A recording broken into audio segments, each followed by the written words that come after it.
Bienvenidos a Más allá de la piel. En tiempos donde reina la desinformación, quiero desmentir mitos, reafirmar verdades y dejar una huella que trascienda el espacio y el tiempo. Y no lo voy a hacer sola, no podría hacerlo sola. Hoy tengo a un invitado muy especial, a un invitado que yo siento que me cambió la vida. Carlos Liz, te lo confieso. Wow.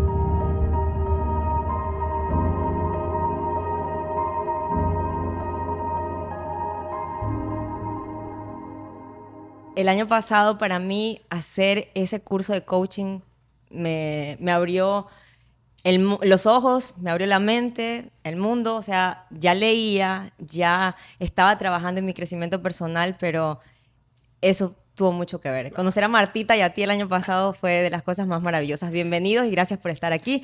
Y hoy, gracias a Pop2Go, que primera vez que tenemos auspiciante aquí en nuestro podcast y es del mejor helado de América. Señores, el mejor helado del Ecuador y de América es portovejense.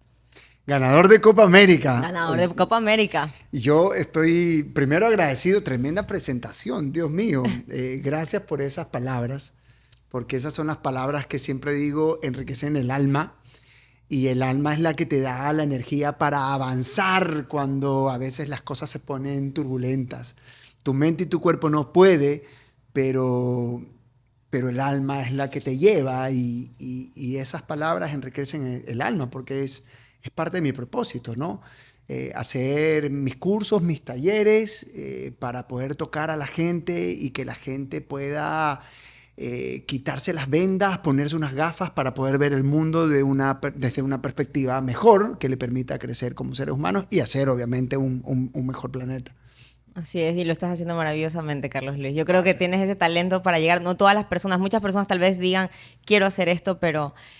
Y yo escuchaba a Marilyn Sepuy que decía que uno no tiene que desmerecer los talentos. No sé si lo escuchaste. Yo escuché un podcast un día que decía que las personas creen que lo que se demanda sacrificio y dificultades. Y es verdad, a veces las cosas fáciles tampoco deben, a veces se van fácilmente. Pero los talentos con los que uno nace, uno debe de cultivarlos y no hacerles el feo y no desmerecerlos. Tú tienes ese talento de comunicar, de llegar a las personas y lo haces maravillosamente. Ahorita que ya lo haces como de una forma profesional. O sea, vives de lo que amas. Como parte de mi trabajo, sí. A veces tiende a costar porque desde que nacemos el mundo nos va poniendo cosas en la cabeza y uno se comienza a enamorar de cosas que uno quiere, pero no de cosas que uno es.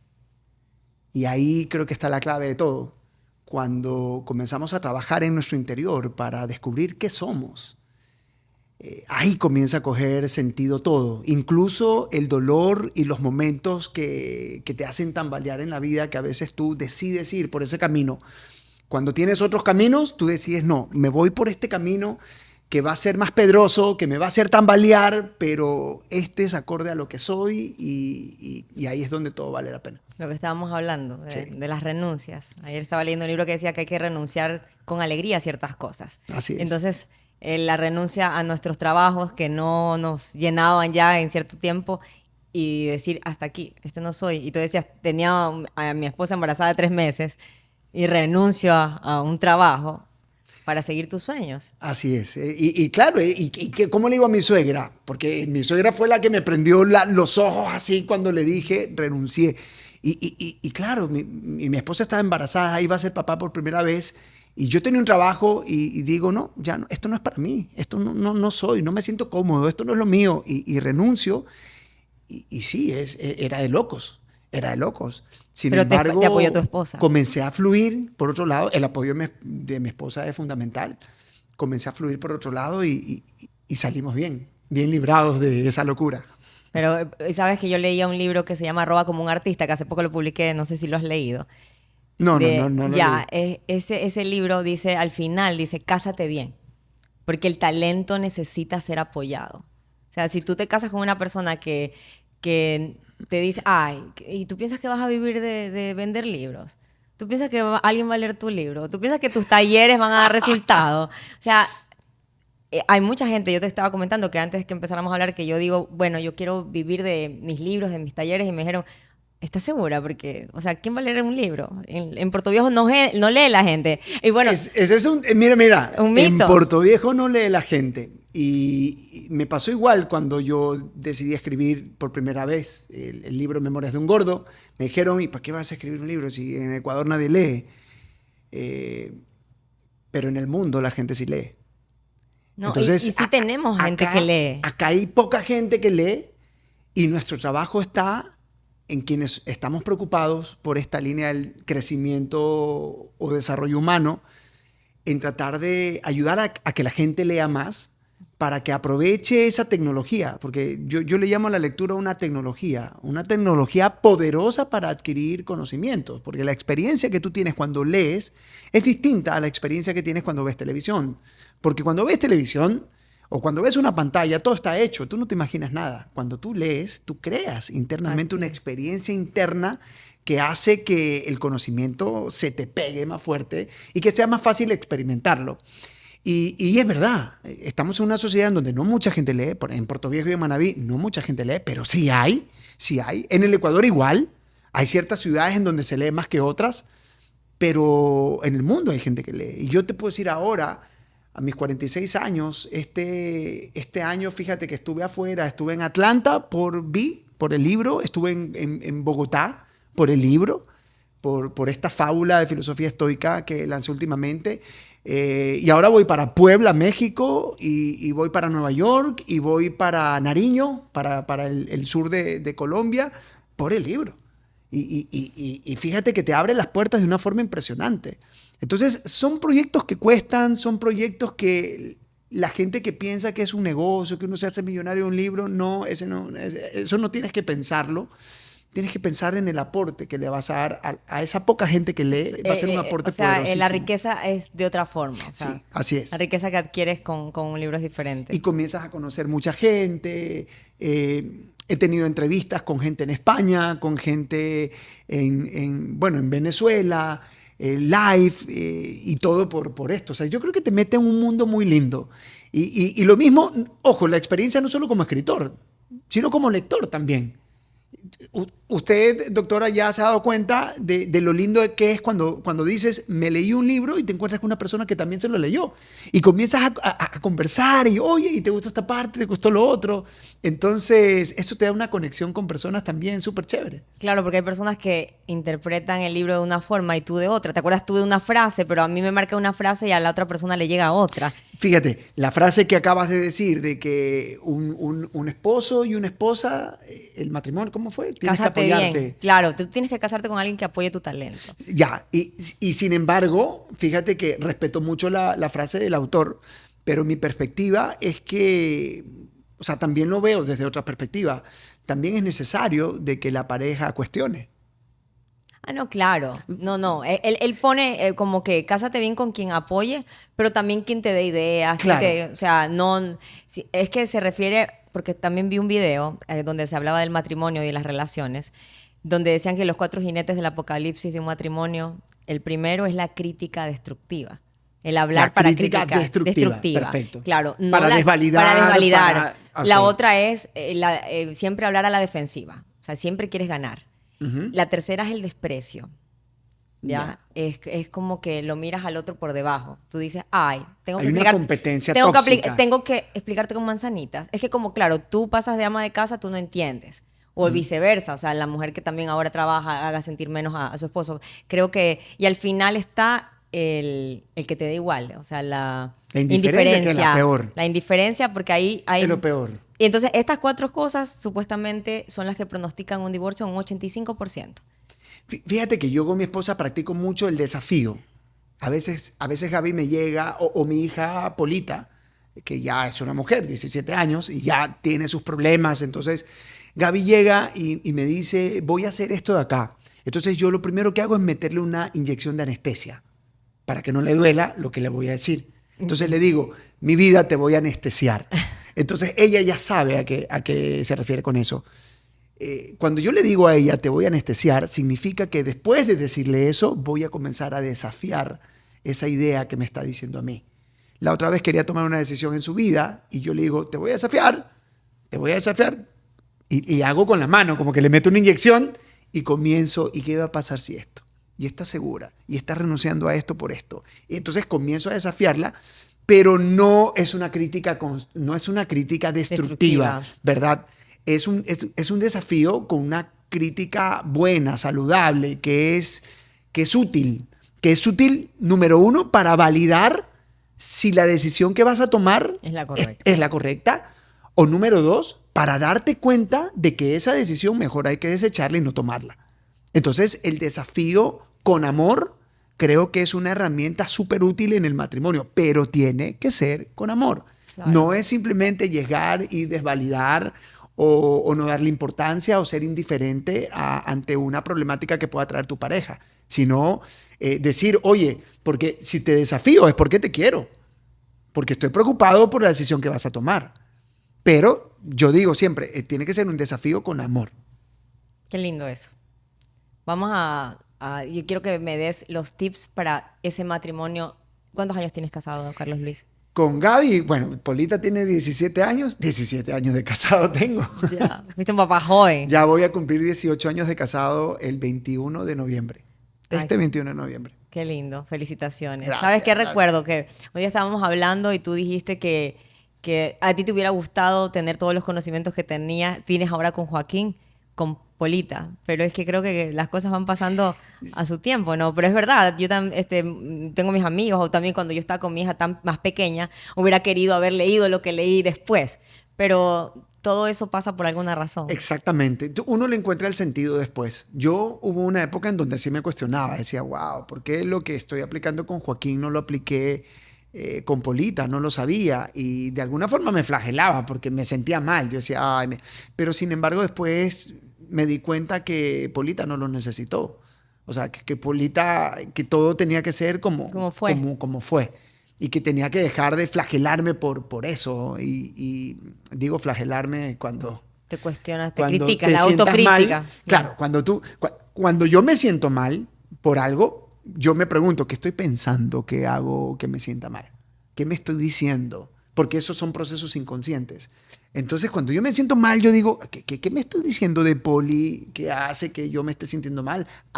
Entonces identifico que me estoy diciendo de que de pronto no tuve la calidad de paternidad como si la estoy teniendo con su hermano. De pronto con Poli estuve ausente varios años, de lunes a viernes, por trabajar en otro lado, y eso no me ha tocado con su hermano. Pero me pongo a analizar la relación que tengo con mi hija hoy, y todo ha tenido que ser... Yo no cambio la relación que tengo con mi hija por nada del mundo. O sea, a mí me parece que es una relación linda, una relación perfecta. Hoy se acaba de enterar de un hecho doloroso del papá de una amiga de ella, y créeme que me dio una pena enorme, y le escribí a ella a decirle, estoy contigo, o sea, siento una pena enorme por lo que le ha pasado. O sea, hemos desarrollado una buena relación, entonces así tenía que ser. Total. Hasta aparte que creo que el hecho de que haya sido... Tú eres una persona que no te tapas los errores. Yo me acuerdo cuando estaba en el curso de coaching, contabas cosas tan íntimas de las historias cuando estábamos acá en Puerto Viejo joven, y también hablo con personas que yo le digo, pero díganlo, no, es que esa persona no quiere que se sepa esto, que no quiero que se sepa lo de acá. Y yo digo, cuando tú eres dueño de tu verdad, de tu pasado, y tú lo cuentas, y tú dices tus cosas, la gente podrá decir lo que quiera, pero tú lo dijiste primero. O sea, tú no te puedes venir a achacar porque tú no lo estás negando. Tú lo dijiste. Ahorita estabas hablando de que querías ser heladero y vamos a abrir estos helados. ¿Por qué pasó? Sí. Porque, para quienes no lo saben... No puedo creer. Esta es la empresa que ganó la Copa América en Argentina. Sí, este es de vainilla con manzana. Vamos viendo los sabores. Vainilla con manzana. Venga, porque por acá atrás está... Yo lo primero que le dije fue... Vamos a hacer un corte comercial. Oye, venga, pase, por favor. Wow.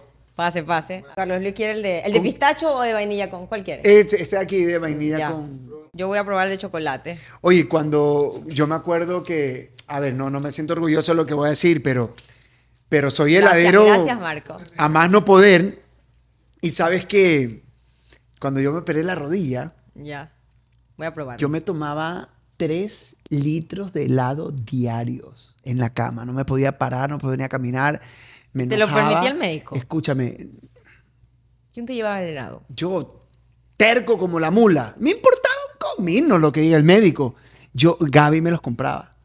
Y Gaby tuvimos una pelea. Y yo le dije, carajo, mi helado, o sea, no me siento orgulloso de lo que estoy diciendo, pero Gaby no quería, sin embargo, porque yo estaba gordo, 285 libras, y sabes que esa operación de la rodilla me tumbó tanto anímicamente. Yo no sé si fue depresión o qué sé yo, pero me acuerdo que había una heladería en Guayaquil que se llamaba Frágolas y los primeros que llegaron, que eran unos argentinos, que hacían un helado delicioso, y vendían una cosa así en donde venían 3 litros de helado. Y me los comía a diarios. A diario, a diario, a diario. Impresionante. Dios mío, ¿y ahorita cuándo te comes? Ahora no, pues yo desarrollé la voluntad. Yo desarrollé la voluntad en mi vida, que es una de las cosas que me ha ayudado a mantenerme. Porque de pasar de ser gordo a llevar una vida fit, la gente en redes sociales ve, ay, qué lindo, mira, cómo hace ejercicio, qué bello. No, es duro, es duro. Y abstenerte de comer y abstenerte de comer, de tomar helado también es duro. Para mí es durísimo, pero lo hago. Pero sí comemos de vez en cuando. Ah, no, pues si me están invitando, sí me lo como. ¿Qué tal? Este de chocolate con naranja. Ay, qué Tiene bueno que trozos está de esto. naranja, ¿verdad? Este tiene manzana. Bueno, son naranjas naturales aquí en nuestra tierra. Estas naranjas las hacemos mediante un proceso de cocción al vacío. Evaporamos la fruta y concentramos los azúcares para tener una textura prácticamente entera dentro del helado. El de vainilla también tiene el strudel de manzana, que es la manzana también que se la sientes toda entera. Siente entera la manzana, Carlos Luis. Sí, está muy buena. Porque la manzana está hecha como una especie de mermeladita, no dulce, Hay una y servilleta, tiene la no se textura de la... O sea, sientes la textura de la manzana. Hicimos una pausa comercial y en esa pausa con Carlos Luis estuvimos hablando de cosas que no van a salir a la luz, pero que en clave la gente las va a poder entender, porque estábamos filosofando, hablando de la vida, de cómo nuestras emociones nos afectan, ¿ya? Pero no es que nos traicionan, nos afectan por las personas sensibles que somos, que entre más sensibles somos, tú estabas diciendo algo, Carlos Luis. Sí, que las personas que son sensibles, que tienen esa función motora más desarrollada, que tienen que tener cuidado porque son más fáciles o sea, tienen que tener cuidado con lo que piensan, porque eso que piensan se va a sentir mucho. Y si se siente mucho, pues la grabación en el banco de memoria o los recuerdos van a ser más fuertes. Sobre todo cuando las personas han sido engañadas o de pronto maltratadas o de pronto, qué sé yo, el dolor hace que ese recuerdo se quede en el banco de memoria con una etiqueta roja de prioridad, o sea, que se marque bien. La persona muy sensible es muy fácil de enamorarse. ¿Por qué? Porque uno se imagina cosas en la cabeza y todo eso lo siente y lo vive versus una persona que no es muy sensible. Una persona que no es muy sensible anda por el mundo engañando, estafando, pero como no lo siente, entonces no pasa nada. Pero quienes sentimos, nosotros sí que sentimos. Nos afecta, Claro. sí que afecta. Por eso, al momento de enamorarse, por ejemplo, una persona debe tener cuidado de no enamorarse de la idea de una persona, sino de tratar de enfocarse en hechos reales. Yo creo que eso es más difícil cuando estás más joven. Creo que eso pasa mucho cuando uno es joven. O sea, tú te ilusionas, tú ves cosas y no ves cosas. Cuando ya somos adultos y hemos leído tanto y tenemos tanta experiencia, aún así uno corre sus riesgos. Yo te decía que te mostraste a mi diario, en la parte en que yo decía, ¿por qué me vuelve a pasar algo y que me causa dolor? Pero yo lo entendí y yo lo que no te explicaba antes de encender la cámara nuevamente es que entendí que yo tenía que volver a vivir esto para esta vez hacer lo correcto, para esta vez irme de donde no pertenezco, de donde la gente no te valora, aprendí a darme mi valor. Sí. O sea, y es que las cosas de la vida pueden ser cíclicas, pero los que no debemos ser cíclicos somos nosotros. Nosotros somos los que debemos despertar la conciencia para darnos cuenta que no queremos repetir una historia o que sí queremos repetir una historia. Porque no se trata de evitar. Hay mucha gente que con el paso de los años comienza a limitarse, a limitarse, a limitarse para no volver a sufrir o Claro. para no volver a sentir un dolor. Pero Tampoco es la idea. esa no es la idea. Esa no es la idea. Entonces, yo, por ejemplo, fíjate que en mi relación, nosotros con Gaby tuvimos 2 pérdidas de 2 hijos. 2. 2. Sabía de la niña. De Connie, que nace y tú tienes que ser operada y Claro. no sale de la operación. Y después viene Cayetana. Cayetana tenía casi 6 meses. Cuando Gaby estaba en la cama y me dice pipí, y yo, tranquila, mi vida, no hay problema, o sea, es normal, tú estás embarazada, vamos, la ayudé a levantarse de la cama, la llevo al baño. Cuando regreso a la cama, prendo la luz del cuarto y digo, wow, eso no es pipí. Entonces, había roto el aguafuente ¿Y cuántos meses tenía? tuvimos casi 6 meses. Oh. Entonces Cayetana tuvo que salir y claro, los pulmones no estaban maduros. Entonces, Fueron 2 pérdidas sí. seguidas. Y de ahí, yo me acuerdo que antes de Joaquín, nosotros teníamos miedo. Y está bien, teníamos miedo. Volver a concebir y volver a perder. Entonces, no concebíamos. Gaby se olvidó de tener hijos, se dedicó a hacer ejercicio. Por eso pasaron tantos años antes de que venga Joaquín. Y yo me acuerdo que un día le dije a Gaby, le digo, oye, esto no lo he comentado, pero aquí es como una primicia, pero yo le digo a Gaby, a la final, pues la vida dice que ya no tengamos más hijos. ¿Y qué tal si adoptamos? ¿Qué tal si adoptamos? Y no concebimos, sino que adoptamos. Hay tantos niños que necesitan papá y yo quiero ser papá. Y mi esposa dice, sí, dale, me parece bien. Claro, en Ecuador esto es un proceso de adopción, pero a la semana de aceptar eso, conversar de eso, nos enteramos de Joaquín. Y con Joaquín, fíjate que nosotros teníamos esa opción de no buscar nunca más, pero dijimos, a pesar del miedo, vamos a hacerlo, porque tampoco nos tenemos que coartar. Entonces decidimos tener a Joaquín. Y ahí viene algo en mi vida un poco heavy que me pasó con Joaquín. Yo no estaba configurado para un hombre. Yo esperaba una niña. Y cuando me dicen es varón, yo me quedo así como que yo no me imagino un varón. No me imagino un varón. Y no me imaginaba un varón. Y cuando nace Joaquín, sí, yo lo quería, era mi hijo, pero no podía imaginarme a Joaquín de grande. Hasta que un día fui a un taller de dinámicas de alto impacto con Rafa Benítez, en donde hicimos una dinámica del renacimiento. Una dinámica de respiración, que al final de la respiración, después de 1 hora de estar respirando, botando, respirando, botando, respirando, botando, respirando, botando, terminas tan cansado que te pones en posición fetal y tu mente vuela.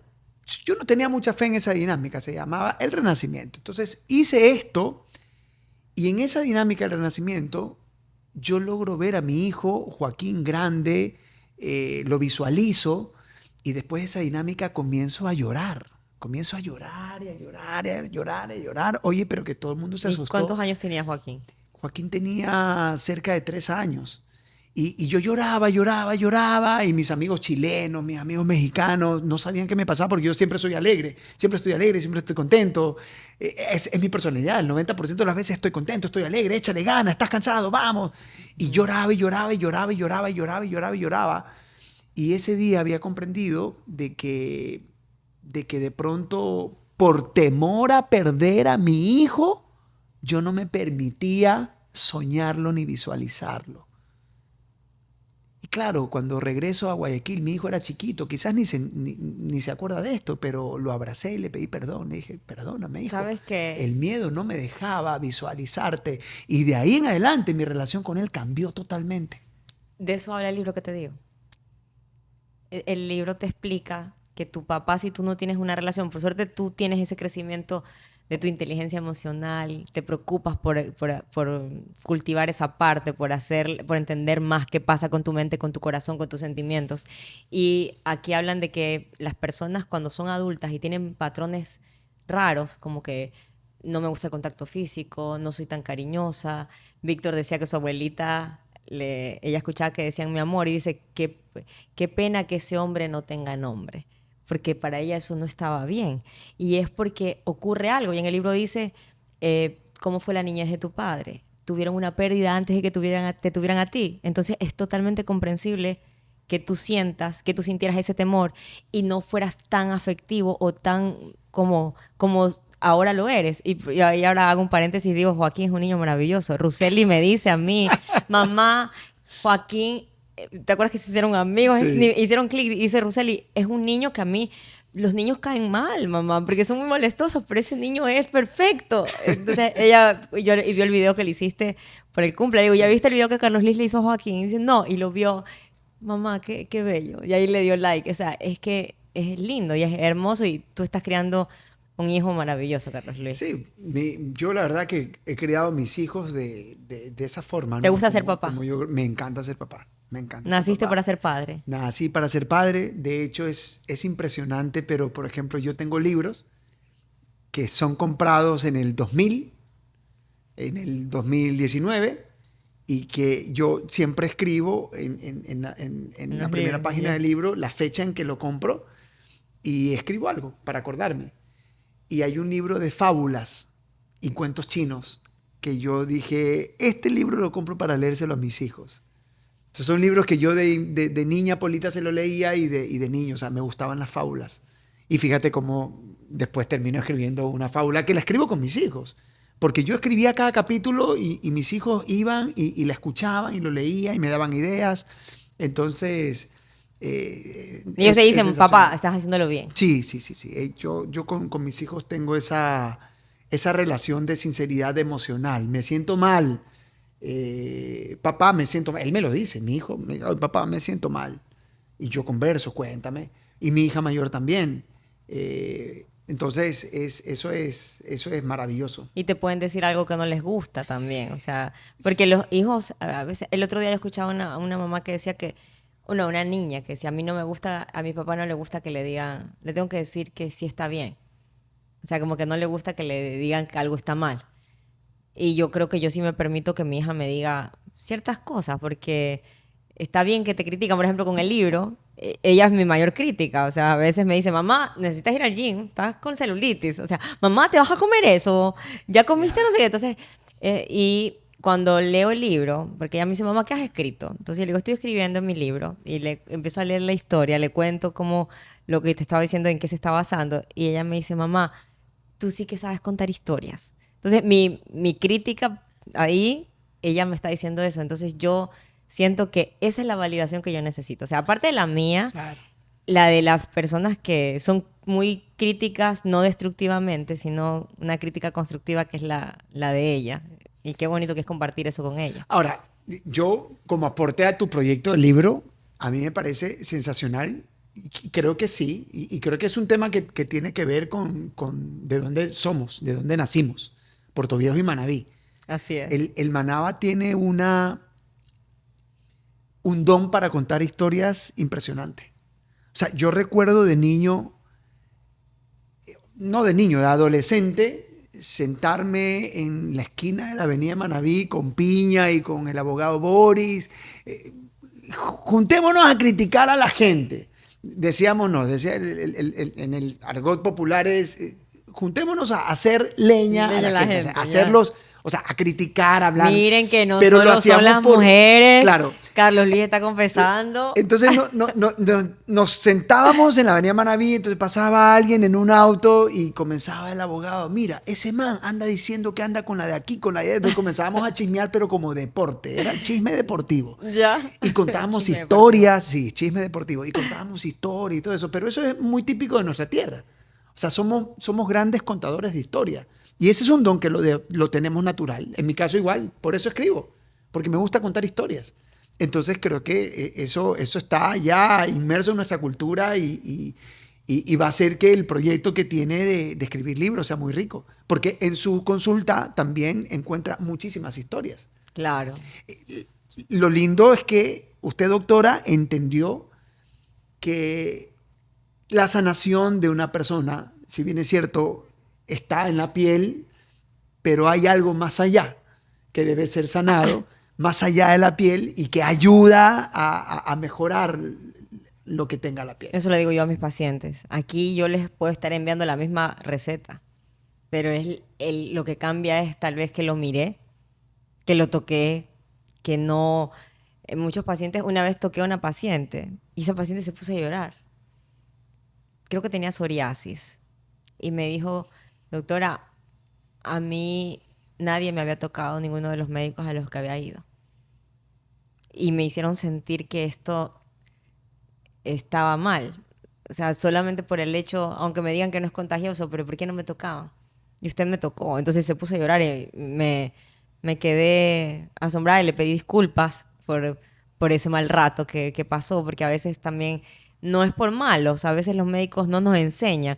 O también ahorita que entiendo el libro, que estoy leyendo este libro, Este dolor no es mío, también es lo que le pasó a tus padres, todo, o sea, todo se va heredando no es tanto en los genes, pero hay algo más allá de los genes que se hereda, la epigenética, hay cambios que no son tan, yo no sé eso y creo que ya lo dije antes, que el 98% del ADN no fue descifrado y le llamaron ADN basura. El 2 que está codificado, que es el que nos da nuestros rasgos físicos, ese es el que supuestamente Pero vale. más importante Pero más es importante es otro. el resto, porque son tus emociones y entender eso, porque uno puede cambiar completamente el patrón. ¿Cómo fueron tus papás sin juzgarlos? ¿Ya? Porque a veces uno critica. A ver, ¿por qué mi mamá fue así conmigo en la infancia? ¿Por qué no hicieron esto? ¿Por qué lo de acá? Pero tal vez su infancia fue también dura. ¿Ya? Porque, por ejemplo, mi mamá me ama. Ella es una mamá que su lenguaje del amor es el cuidar.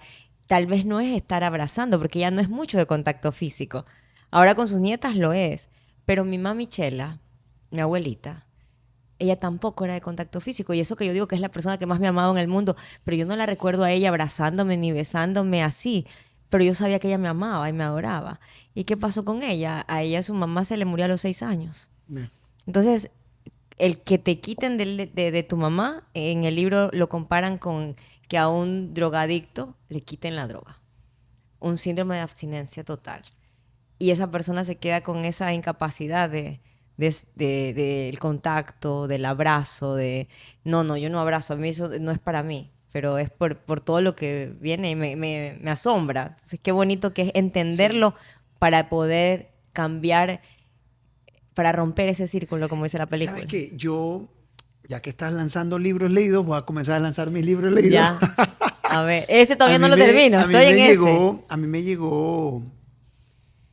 llegó año, ¿qué será? 2002. Yo me fui a Chile a visitar a la familia, al sur y en Santiago. La gente que vive muy al norte de Santiago, cerca de la cordillera, donde vivía una tía, porque mis primos eran muy asmáticos. Santiago tiene mucho smog. Ya. Entonces, la gente que tiene esos problemas los envían a vivir A las cerca de la montañas, cordillera, ya. donde el aire sea más fresco. Entonces, regresamos y para ir al centro de Santiago, en esa época, ahora ya casi nadie va al centro de Santiago. Por turismo, más o menos. Pero no era como esa época. En esa época, en el centro de Santiago, a la media humada, se movía todo. Entonces, mis tíos me iban a dejar al Estadio Nacional, en donde hay todos los autos se parqueaban y la gente cogía la micro, el bus, para ir al centro de Chile. Entonces, yo cogía la micro para irme al centro y escuché la entrevista de un doctor que se llamaba Sergio Canals. Me bajé en la Ahumada, que es una calle peatonal. La Alameda y Ahumada es una calle peatonal en donde hay muchas cafeterías, librerías, etcétera, etcétera. Me meto en una librería y lo primero que hice fue comprar el libro de este psiquiatra que se llama Sergio Canals. Y el libro se llamaba El poder de la caricia. El poder de la caricia. Y ese libro es el que a mí me hace entender el poder que tiene tocar a la gente. Y yo después de leer ese libro me sentía Jesús. Me sentía Jesús, porque cuando veía que alguien se sentía mal, en televisión incluso, Lo yo tocaba. me acordaba del libro, del poder que tiene tocar a las personas. Y créeme que tocaba a la persona y todo cambiaba. Me acuerdo que yo en los programas de televisión, en Yo Me Llamo, en La Voz, cuando alguien estaba nervioso, fíjate, esto es truco técnico de televisión, yo me ponía para escuchar a lo que decía el jurado. Y la persona, tú la veías tambalear de los nervios. Yo a la persona la tocaba con un dedo, ¡tuc! Y automáticamente la persona se tranquilizaba y se relajaba. Y ya no bailaba. Entonces, comencé a descubrir cosas como, por ejemplo, una persona se está sintiendo mal y tú vas, la tocas con la palma de la mano y le haces el gesto del abrazo y la persona llora. Entonces, fíjate que comienzo a descubrir esta etapa del gusto por el comportamiento humano. Y yo descubro un poco el poder de tocar a una persona, de abrazar a una persona. A ver, en esa época no estaba de moda las neurociencias aplicadas como ahora. Pues hoy día todo el mundo te habla la dopamina, la serotonina. Pero en esa época el doctor Sergio Canal ya hablaba de la oxitocina y de esta hormona del amor que hace poner todo en su lugar. Y si hay una persona que tiene un gran dolor y tú lo abrazas y segregas oxitocina y esta persona llora, es porque es necesario. La hormona del amor vino a hacer que esta persona genere lo que tiene que generar. Y llora y después se siente sanada, etcétera, etcétera. Con mi hijo juego mucho ahora. Y le digo, mi hijo, dame oxitocina, dame oxitocina. Y él ya sabe que es, dame un abrazo. Y hey, niño, oxitocina, dame oxitocina, que estoy cansado. ¿Sabes qué me pareció? Ven acá, dame un abrazo. Ahora que dices del abrazo, ahorita me está acordando de Entrena a tu dragón. No sé si te viste la película ya. How to Train Your Dragon. Ya. Ah, linda película. Ya. Me estoy viendo la serie de dibujos animados. Sofi que me dice que está, yo no sabía, o sea, yo me olvidé que existía la serie en dibujos animados. Yo la estoy viendo con Pero Joaquín. me pareció, a eso que tú dices de tocar, como el dragón, o sea, las personas a veces quieren hacer daño y él al tocar lo calmó cuando lo tocó, o sea, y ahora me acordaba de Simon Sinek, creo que es una persona que también habla mucho, hace talleres y todo. Él decía que él aplica la regla de Disney para los abrazos. Ya. Yo no la sabía. Que cuando un niño abraza a un personaje de Disney, ellos tienen una regla. Tú no dejas de abrazar hasta que el niño te deje de abrazar. Entonces, cuando tú abrazas a alguien que tú quieres, lo que deberías de hacer es abrazar hasta que esa persona sea la primera que suelte el abrazo. Y me parece lindo. Yo soy un fiel creyente de la afinidad. Por ejemplo, cuando voy a mis entrenamientos empresariales, me gusta llegar con anticipación al salón. O cuando tengo que ser el presentador de una sesión solemne, me gusta llegar con anticipación al salón. Me paro, camino por el escenario, toco las sillas, toco las paredes, toco el micrófono, toco el podio, saludo a las personas. Siempre trato de llegar más temprano para saludar a la mayor cantidad de personas posible y que mi energía se mezcle con toda la energía de las personas. ¿Por qué? Porque yo voy a tener que conectar con las personas. Ese es mi trabajo. Tú puedes ser el mejor coach del mundo, puedes ser el mejor maestro de ceremonia del mundo, pero si no conectas con las personas, tu trabajo no lo puedes hacer bien. Puedes ser el mejor psicólogo del mundo, pero si no conectas con tu paciente, no vas a poder hacer tu trabajo bien. Eso aplica para todas las profesiones. Para absolutamente todo, para un vendedor. La gente a veces a mí me contrata para, necesitamos que le metas motivación a la fuerza de venta. Sí, necesitan motivación, pero antes que la motivación, necesitan conectar con los seres humanos. Por eso yo he desarrollado varios métodos de conexión, basados en cosas como las que te conté, que me doy cuenta de que cuando hago esto funciona, cuando hago lo de acá funciona. Y voy anotando. Como el How to Train Your Dragon. Yo, o sea, ese es el ejemplo perfecto. Cuando él venía y ya se enfrentaba a los otros dragones. Y sabía que le anotaba. podía hacer escosquilla, sabía que eran alérgicos a los dientes del león, por eso paré. Yo cuando, por ejemplo, por eso tengo un método propio de coaching, porque siempre he sido me he considerado como una especie de creador y de unir sabidurías y metodologías. Cuando yo estudié coaching por primera vez, yo decía, y lo conectaba con la sabiduría Montuvia, y yo decía, pero En el campo decimos esto. En Manabí decimos de dónde charco si no ha llovido. Me explico. Claro. La ley del enfoque, pero el ojo del amo engorda al caballo. Entonces, ¿qué es esto? ¿Esto fue realmente inventado en Estados Unidos en el 70 o esto es sabiduría de todos lados que en Estados Unidos se le dio un nombre? Entonces, siempre comencé a cuestionarme y siempre comencé a notar. Cuando yo comencé, por ejemplo, el método de coaching que yo desarrollé, no tiene nada que ver con mi escuela original de coaching. Algo de influencias tiene, sí, pero no tiene nada que ver. Porque es un método que yo lo desarrollé en base a mis dudas. Cuando yo hacía una sesión de coaching y había algo que no me cuadraba, yo anotaba, ¿por qué no me cuadra esto? Y ya no tengo ganas de decir, ¿y qué pregunto? Entonces, en base a mi experiencia, yo comencé a anotar todo lo que podía funcionar para hacer una sesión de coaching y por eso hago después mi método de coaching. Me explico. Pero fue a raíz de este libro que te comento de este psiquiatra que me marcó. Una vez me hicieron una entrevista en España de Nunca lo había estoicismo. escuchado, ¿sabes? Sergio Canals es famoso en Chile. No, y el libro, el título es... A ver, porque tú escuchas El poder de la hora. los chilenos... El poder de la atracción, el poder Sí, del espejo. sí. Eso los he escuchado. A ver, los chilenos son capos en temas psiquiátricos y psicológicos. Son capos. Capos porque Chile ha sido una sociedad que ha sufrido mucho, ya sea por temas políticos, por temas naturales, por la cantidad de terremotos que ha tenido, por la cantidad de cosas políticas que ha tenido, por el sistema que tiene, que ni Estados Unidos lo puede mantener y da marcha atrás en este sistema muy liberal, pero Chile lo mantiene. Y eso hace que socialmente la gente le cueste mucho. Es un lindo país, pero debemos de ser francos de que allá socialmente la gente la pelea mucho. Y eso ha hecho que en Chile se desarrollen muchas teorías.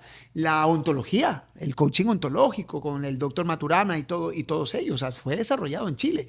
Que acá en el Ecuador los coaches ontológicos es lo que más hay. En Quito todos son coaches ontológicos. O sea, es una influencia muy fuerte. Entonces, en Chile tiene muchos psicólogos, psiquiatras, y este doctor a mí me marcó. Una vez me entrevistaron en España, ¿y tú eres estoico? Sí, la verdad que sí, enamorado de la filosofía estoica, tanto que tengo una fábula estoica. Y me dicen, ¿pero qué libro te marcó? Y ellos esperaban que yo diga Marco Aurelio, Meditaciones, Enquiridión o alguna carta de Séneca. Yo dije, mira, a mí me marcó el doctor Sergio Canals, porque gracias a que leí ese libro comencé a ver el crecimiento humano desde otra perspectiva, desde una perspectiva más experimental, y que obviamente con los estoicos después se juntan, porque si bien es cierto, pues el psiquiatra te escribe cosas comprobadas científicamente, pero los estoicos escribieron muchas cosas que ahora se comprueban científicamente, pero que en su época simplemente era la experimentación de unos cuantos. ¿Sabes? Ahorita me estaba acordando de que algo que invitan a hacer los estoicos, y se lo estaba diciendo a mis pacientes, porque ahora mucha gente quiere tener mucho, o sea, y no está mal proponerte tener tu casa, tu negocio, aumentar, comprarte las cosas que necesitas, pero también vivimos en búsqueda de más y no nos damos cuenta que ya somos afortunados, y la filosofía estoica te invita a que te imagines cada día no teniendo algo que hoy tienes. Y eso me parece maravilloso. Y no porque, yo te decía, mucha gente piensa que el estoicismo es vivir en sacrificio y así, no, pero no tienes que practicarlo todo si no quieres, pero hay cosas que sí son muy valiosas y esa es una de ellas. El tema es que el estoicismo ahora está en auge y hay mucha gente en redes sociales que lanza estoicismo y claro, si sacas de contexto una herramienta, pues de pronto no te gusta el estoicismo, pero cuando lo estudias en su complejidad, por eso digo, es un lindo libro porque te da toda la perspectiva del estoicismo en la vida de una abeja. Aquí lo tengo, por Entonces, si acaso. Ya me lo leí. Un doctor en filosofía en Colombia me dijo, Carlos Luis, tú has tenido un gran mérito y es el mérito de tener la complejidad de la filosofía estoica en una fábula muy simple y de forma muy sencilla. Lo que dice es, los estoicos le llaman adaptación hedónica. La adaptación hedónica no es más que esa energía que mueve al ser humano para siempre querer algo más. Por ejemplo, tú tienes una bicicleta Andas en la bicicleta, te aburriste de tu bicicleta, ahora quieres una moto. Entonces trabajas para ganar más dinero, tienes más dinero, te compras la moto, la haces tuya, la naturalizas y ahora quieres una moto más grande. Y compras la moto, la naturalizas y ahora quieres un carro. Y trabajas, te sacas la madre, compras el carro, lo haces tuyo y ahora ya quieres un SUV. Vives en un departamento y después quieres una casa. Entonces, los estoicos a eso le llaman adaptación hedónica. ¿Está bien? Sí. No dicen que está mal. Lo que dicen es que debemos ser conscientes de que eso existe y debemos ser conscientes para saber en qué momento parar, para saber si es necesario ir tras eso que está más allá de tus posibilidades o en determinado momento detenerte y decir, no lo necesito. Te cuento algo. Te comentaba que yo soy creador de métodos y todo esto. No voy a decir qué, pero hace 2 meses, yo estaba pensando, me habían propuesto un negocio que se sale un poco de lo que hago. Y con mi esposa comenzamos a hablar de un negocio, entonces yo dije, bueno, un negocio, necesito mucha inversión, necesito esto. Y me planteé lo que tú dijiste hace un ratito atrás. Y dije, ¿qué negocio puedo montar con lo que tengo ahora? Y resulta que tengo un programa de desarrollo de liderazgo mezclado con un deporte que está muy de moda. Y dije, si mañana me muero, ese programa se va conmigo a la tumba y nadie lo va a tener. Entonces me pregunté y dije, ¿qué puedo hacer ahora para que otra persona que no sea yo pueda desarrollar ese programa? Y comencé a ver entre mis conocidos personas y encontré a una persona que le pedí una cita y le muestro y le digo, mira, tengo este programa. ¿Lo quieres liderar? Es tuyo. Obviamente hay un porcentaje para mí que no es mayor y ese programa se está trabajando. Entonces fíjate cómo el pensamiento estoico te puede llevar a que vivas una vida con lo que tienes, con lo que hay. Lo que las personas tenemos es muy poderoso. El problema es que no lo descubrimos. Así como yo descubrí un método, un programa de coaching, pues las personas que nos están viendo pueden descubrir dentro de ellos un montón de cosas que pueden hacer. Lo que pasa es que a veces, eso también lo leí, buscamos afuera lo que deberíamos de buscar dentro de nosotros. Las grandes respuestas a los grandes problemas que ha tenido la humanidad a lo largo de la historia se han encontrado dentro de nosotros. Las respuestas. Las grandes respuestas a esos problemas siempre las encontramos dentro de nosotros. Te voy a contar algo ahorita de una anécdota. Nosotras con las chicas acá en Beso, hace creo que ya un mes, empezamos a leer los lunes. Mariuxi me dijo, doctora, me gustó lo que hicimos el lunes, hagámoslo todos los lunes. Entonces yo no me pongo pacientes apenas inicio, sino que oramos, ofrecemos la semana a Dios y leemos. Y ahorita nos estamos leyendo un libro que lo estoy leyendo poquito a poco con ella, se llama Nada es tan terrible, la filosofía de los fuertes y valientes. No sé si lo has leído, pero te ponen full como cuentitos, ¿ya? Entonces uno de los cuentos era, aquí es aprender a renunciar con alegría a las cosas también. Y hablan de la historia de un hombre que quería alcanzar la felicidad y tenía una bolsa de diamantes y se va donde un maestro, donde un monje, y le dice que está dispuesto a entregarle toda su riqueza, ya sus diamantes, a cambio de toda la felicidad del mundo, que él quería sentirse el hombre más feliz. Entonces el monje lo mira, le coge su bolsa y sale corriendo. Entonces el tipo se vuelve loco y dice, no puede ser, me robó el monje. Empieza a correr, a buscarlo por toda la ciudad. Era agotado, el monje se metió por un lado, no lo encontraba. Ya va agotado, ya dice, no puedo creer que se haya atrevido a robarme la persona a la que yo le iba a dar para buscar ser feliz. Y estoy buscando y no lo encontraba. Se va agotado a donde dejó su caballo, amarrado a un árbol, donde fue que se reunió con el monje. Y ahí estaba el monje con su bolsa. Y se la devuelve. Y él pensó que había perdido la bolsa, que le habían robado. Y él le dice, ¿cómo te sientes? Y él le dice, soy el hombre más feliz del mundo. O sea, soy feliz. Porque lo que lo hacía feliz era lo que ya tenía. O sea, no está bien. No se daba cuenta. O sea, es una metáfora, los diamantes en una bolsa.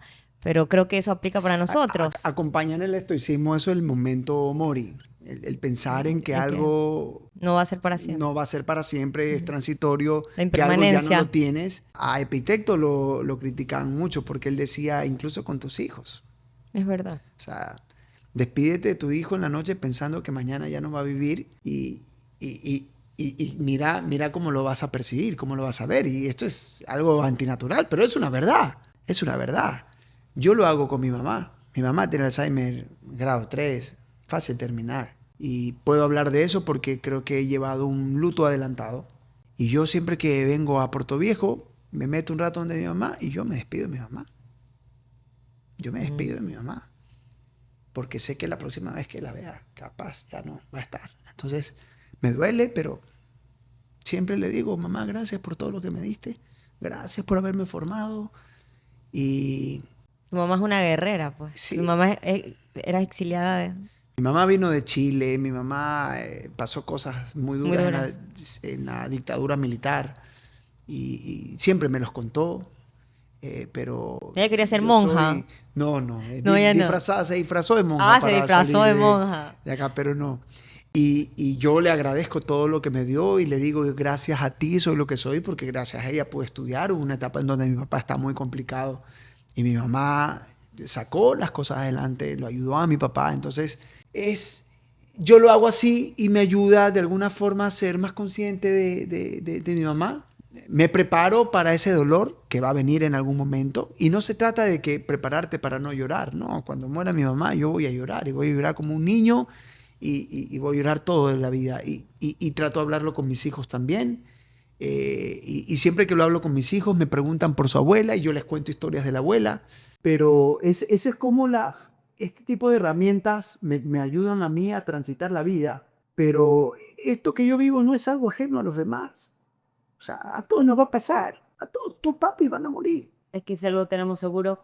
No va a ser seguro de muerte. Entonces es mejor ir trabajando, hacerte amigo de esos dolores. Para que tu vida pueda seguir fluyendo cuando llegue eso. Claro, porque tú estabas diciendo algo que me llamó la atención, porque el 90% del tiempo eres alegre. Yo soy... Yo también. O sea, yo siempre ando con una sonrisa. De repente, hay cosas que me van a molestar. Mario sí decía, hicimos un video súper chistoso que todavía no sale de escucho pero no despido. Entonces ella dice, cuando la doña amargada, yo corro a decirle a Kate, porque la mayor parte del tiempo yo estoy feliz, pero hay cosas que también no todos los días te dicen. Yo tengo una amiga que me dijo que le preocupaba otra gran amiga mía, que son pacientes. Yo tengo una paciente que es una paciente de vitamina, que siempre está feliz. Una de ellas me decía, me preocupa que siempre esté feliz. Eso, pues de María Rojas. ¿Qué cosa? Persona vitaminas. Ah, sí, Terapia. es que ella me dice, doctora Vitamina. Muchos pacientes me escriben y me dicen, mi doctora Vitamina parece tan bonito. Una lo empezó, pero de ahí más de una lo escribe y me dice esas cosas. Pero ella sí es impaciente Vitamina. Ella es una paciente que, doctora Vero, porque a veces también he estado así bajoneada y ella me lee. No, la vemos sacar, usted tiene que estar feliz, vengo a vitaminizarla. Pero esta persona tan feliz, se le muere la mejor amiga. Wow, de cáncer. Entonces, ella que es tan feliz, viene un día y me dice, ya lo comas. Ella siempre está con su piel hermosa y ella dice que ella es mi modelo. Y me dice, siento que he envejecido 10 años por este dolor. Porque trato de estar ahí para ella, pero sé que se me va a ir. Cuando le dicen que el cáncer volvió y que es metastásico. Es una mujer deportista, triatleta. Y la amiga fue que la metió en ese mundo, la que la motivaba. Y un día, un sábado, llega una chica muy linda, sonriente, entonces le empiezo a preguntar sus antecedentes. Mamá te fallece por cáncer, casi y entonces yo no cacho y le digo, ¿quién la recomendó? Porque se me preguntó. Y luego cuando me dice la receta de la mamá, era la amiga de, ojo, ahí me entero que se había muerto. Entonces yo pensé, wow, ¿cómo estará este Fatia? Que se murió su amiga, o sea, su hermana. Y yo le escribí, ella algo me comentó, le he estado pensando todo el fin de semana acá por llamarla y me dice, mejor que no, porque no sé si empiezo a llorar no voy a poder parar. Porque ya he llorado un montón y veo que sigue compartiéndole cosas. Y ayer Melanie Feria que decía, me encantaría que estuvieras aquí porque tengo tantas cosas que contarte. Ya porque hicieron una otra. Entonces, es así. Y las personas que somos súper felices también tenemos nuestros momentos. O sea, no es que tú, el estado de felicidad hemos estado permanente, porque vamos a tener nuestros bajones. Es importante. Fíjate que mucha gente me confunde a mí como psicólogo y no, yo no soy psicólogo. Y siempre tengo que estar aclarando porque me llaman y me dicen, no, lo que pasa es que he tenido problemas con una pérdida aquí, que esto, que mi pareja, que esto, para que me dé una sesión. Yo le digo, no. Fíjate, yo manejo varias metodologías. El coaching, que es una metodología de acompañamiento para conseguir resultados. La PNL, que es una tecnología en donde entiendes cómo funciona la mente y aprendes los códigos para programar y desprogramar la mente. El Inner Game, que es una metodología de entender cómo funciona la mente para el alto rendimiento. Las dinámicas de alto impacto, que son dinámicas que te ayudan a... dinámicas confrontativas que sirven como una especie de metáforas vivientes para que Para desafíos. para desafíos y para que tú te demuestres de que eres capaz de hacer muchas cosas. La filosofía estoica aplicada, que es una escuela de pensamiento que te ayuda a tener una vida plena y feliz. En ningún momento yo he estudiado temas de psicología. Yo trabajo en gestión emocional, sí. Pero trabajo en gestión emocional, creando metodologías de gestión emocional, herramientas. ¿Para qué? Para que las personas puedan obtener resultados. ¿Un psicólogo trabaja en la gestión emocional? También. ¿Pero para qué? Para que la persona tenga salud mental. Entonces yo trabajo con gente que dice, mira, ¿sabes qué? Tengo un emprendimiento y necesito llevarlo a otra posición. Dale, estudia esto, armemos un programa de esto y tú vas a aprender metodologías y herramientas cognitivas, conductuales para que tus actos puedan tener los resultados que tú deseas. Pero debemos de saber que los resultados son el final de un viaje que empieza con creencias, pensamientos, emociones, conductas y como resultado de esas conductas, los resultados. Ahí están. Entonces, la diferencia es que sí, yo trabajo en gestión emocional. ¿El psicólogo también trabaja en gestión emocional? Sí, también trabaja en gestión emocional, pero para el tema de la salud mental. Yo trabajo en gestión emocional para consultar resultados. Ahora, de que si yo hablo y doy una herramienta y eso puede ayudar a una persona a tener mejor gestión emocional, sí, sí. Y tengo amigos que nos decimos, yo hago amigoterapia, porque tienen un problema y manaba, ¿sabes qué? Vámonos a tomar un café y dale. O mis clientes. A veces cuando yo tengo un cliente que me va a contratar para un programa de liderazgo dentro de la empresa, pues siempre que voy hablamos 1 hora y algo y media hora. Trabajamos 10 minutos. Entonces, sí, lo puedo hacer.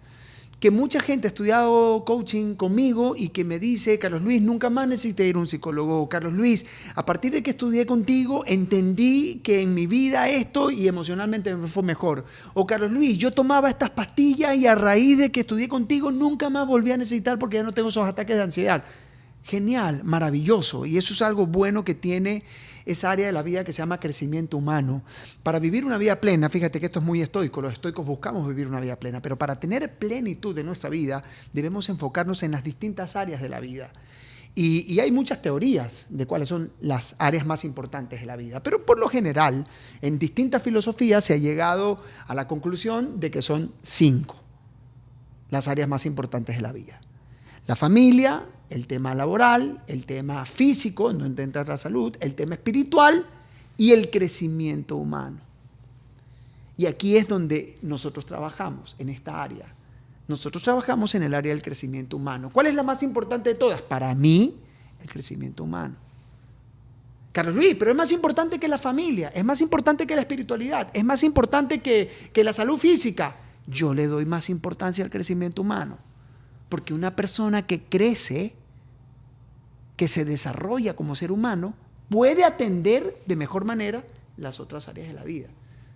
Una persona que se desarrolla como ser humano entiende la importancia de la espiritualidad, entiende la importancia de la familia, aprende a gestionar mejor sus finanzas, entiende la importancia de la salud física, mental. Pero si una persona no desarrolla esa área de crecimiento humano, puede perderse en las demás áreas. Me encanta. Sabes que ahorita estaba acordándome, mientras tú hablabas, bueno, algo que a mí me gustó mucho cuando hicimos el curso de coaching, fue un principio que tú dijiste en el coaching, no sé de qué era, pero decía observar sin juzgar. Y ese es el principio general de la metodología del coaching. Es tan difícil para las personas observar y no decir algo. O sea, tu comentario es el que te lo tienes que guardar. Es ver las cosas como son. Ahí también aplica lo de los sentimientos, cuando tú ves a las personas como son. O sea, no la adornes. A ver, y es un desafío. ¿Por qué? Porque nuestra mente, no la hundas también. Nuestra mente está configurada para juzgar. O sea, el juzgamiento es natural en el ser humano. Y hasta cierto punto debemos trabajar en nuestros filtros para que nuestros juzgamientos no sean tóxicos. Por eso los filtros deben estar limpios. Nuestras creencias deben estar limpios.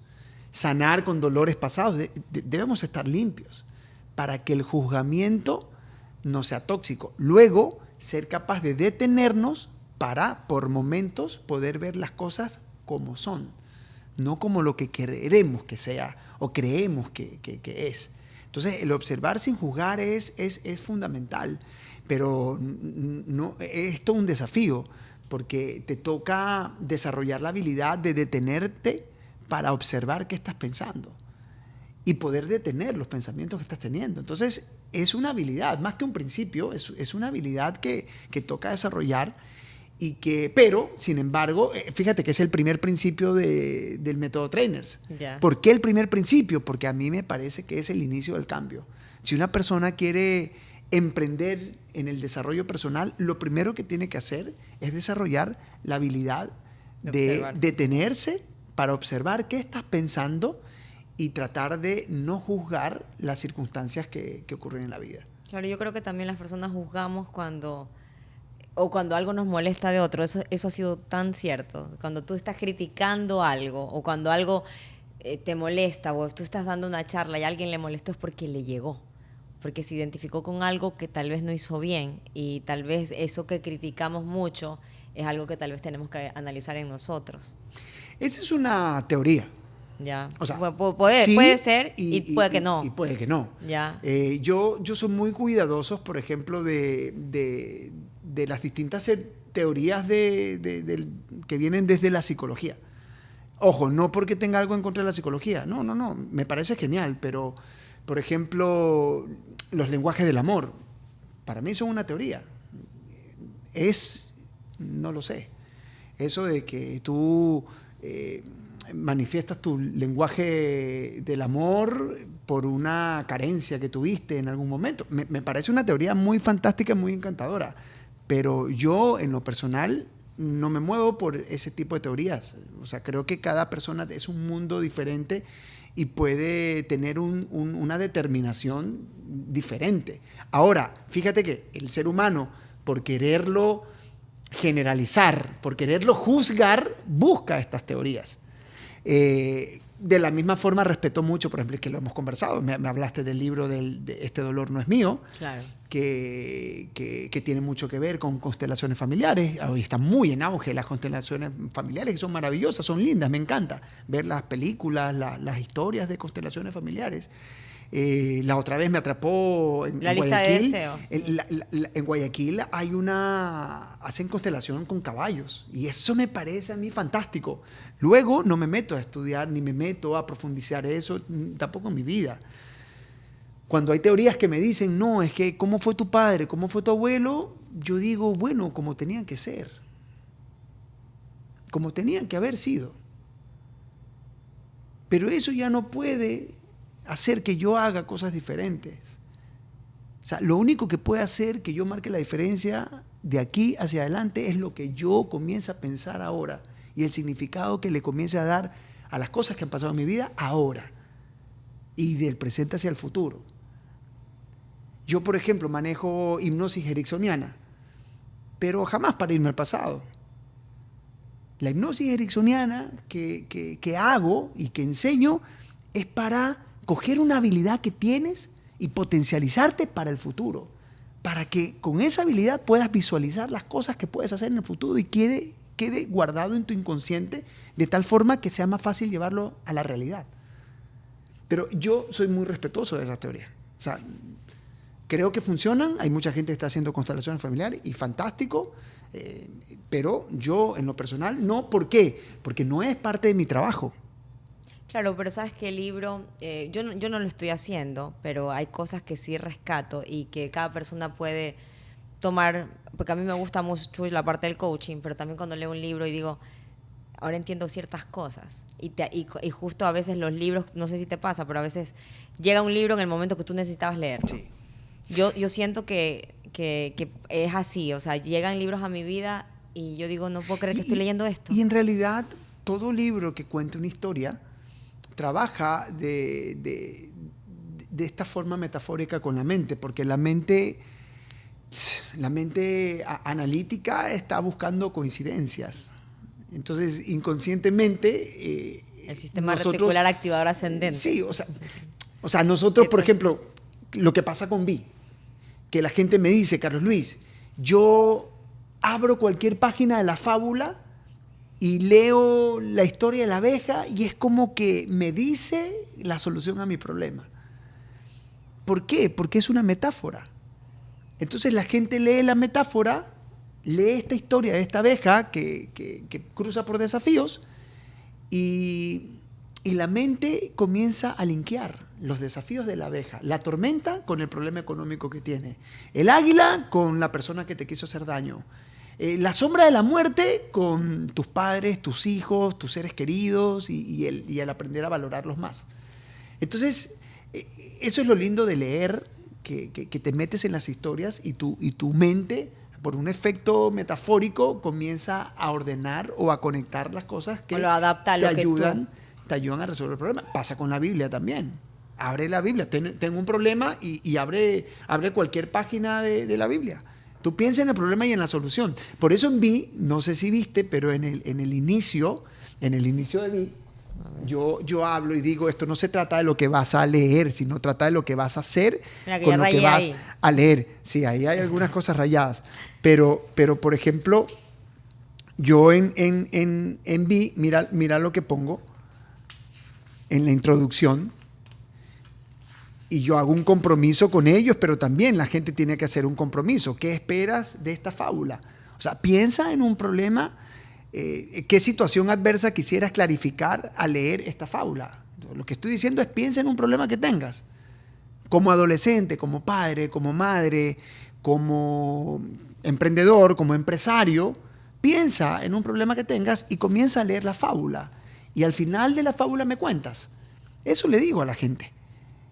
Y la gente que lo ha hecho dice, Carlos Luis, qué bestia, tenías razón. Yo no tenía razón de nada, es la fábula, es la historia. Son ellos. Son ellos, son los personajes, es la historia. Porque esa es la tecnología de la mente, me explico. Así funciona nuestra mente. Por eso funcionan esos libros. No, la lectura es... hay una frase que me encantó, que nada es más importante que una biblioteca sin leer. Porque no sé si te pasa que tienes libros que tú dices, ya lo voy a leer y todavía no los has leído. Y siempre sigo comprando libros. Yo creo que los libros son un tesoro. Y Vi es un libro, te felicito. Y te auguro muchos éxitos, Carlos Luis. Nos hemos extendido en el tiempo, ya Sofi nos ha dicho, pero creo que este podcast ha sido más que enriquecedor en muchas formas. También para mí esta conversación me ha hecho mucho bien en los breaks que nos hemos tomado y que hemos conversado también, esas conversaciones que no se publican, pero que también son necesarias. No sé, un mensaje que quieras dejar, Carlos Luis, a las personas que aún no leen, que piensan que es tan complicado, creo que tal vez no han encontrado el libro, o algo que tú quieras decirle a los chicos, a los jóvenes, a las mujeres, no sé, ¿a quién te quieres dirigir? Bueno, yo o a todos. El público de este podcast ya es un público maravilloso y lindo, porque están preocupados por ir más allá de la piel. Más allá de la apariencia. Más allá de la apariencia, por crecimiento personal. Fíjense que yo dije que para mí el área más importante del ser humano es el crecimiento personal, porque es el que nos permite valorar las demás áreas de la vida. Y si queremos tener una vida plena, debemos empezar por el crecimiento personal, de ser más conscientes, de despertar, de comenzar a aprender, de comenzar a leer. Agradecer. Así que agradecer. Hay tantas cosas. Entonces yo lo que, más que decirles cosas o mensajes a ustedes, quiero felicitarlos, porque si están viendo este podcast es porque están en esa línea. Y lo único que estoy haciendo es validando a ustedes ese hábito de ver programas así o contenido así que les permitan crecer como seres humanos.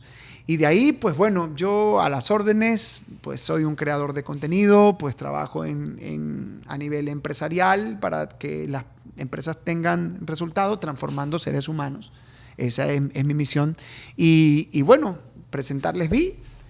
Si pueden adquirirlo, pues ayudarían mucho a este proyecto que va más allá de vender un libro.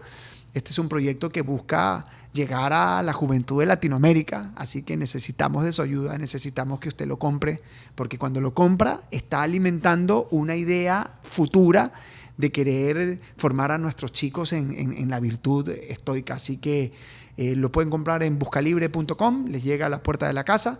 Lo pueden comprar en Librería Española, en The Owl.